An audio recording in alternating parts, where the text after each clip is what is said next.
Top quality और consistent performance के लिए सिर्फ सिल्वर पंप नाम याद रखना। Axis mutual fund front running કૌભાંડમાં ઈડીની મોટી કાર્યવાહી સામે આવી આ દેશભરમાં અનેક શહેરોમાં ઈડીએ દરોડાની કાર્યવાહી કરી છે કે જ્યાં પીએમએલએ હેઠળ દિલ્હી, અમદાવાદ, ભાવનગર, ભુજ આ સહિતના શહેરોમાં દરોડાની કાર્યવાહી હાથ ધરવામાં આવી।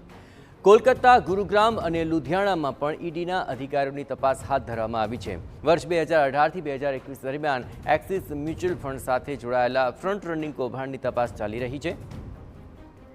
હવે આ કૌભાંડ શું છે તે પણ આપને જણાવીએ તો ડિસેમ્બર 2024માં મુંબઈ પોલીસ દ્વારા એક એફઆઈઆર નોંધવામાં આવી। એક્સિસ મ્યુચ્યુઅલ ફંડના તત્કાલીન ફંડ મેનેજર વીરેશ જોશી પર ગેરરીતિનો આરોપ લાગ્યો। ગુપ્ત દસ્તાવેજનો ઉપયોગ કરી શેર બજારમાં ટ્રેડ કરી મોટો નફો રળવાનો તેની પર આરોપ હતો।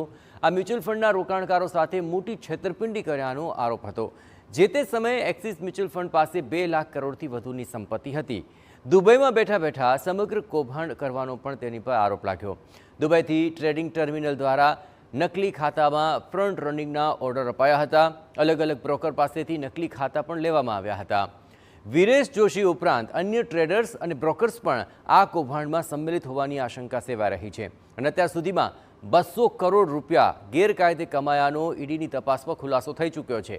આ ગેરકાયદે કમાયેલા નાણાં અનેક શેલ કંપની અને બેનામી ખાતામાં રખાયા અને આવા તમામ ખાતા અને કંપનીઓની પણ હવે તપાસ ચાલી રહી છે।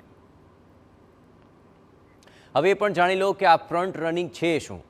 ફ્રન્ટ રનિંગ એ શેરબજારની અયોગ્ય અને ગેરકાયદે પ્રક્રિયા છે।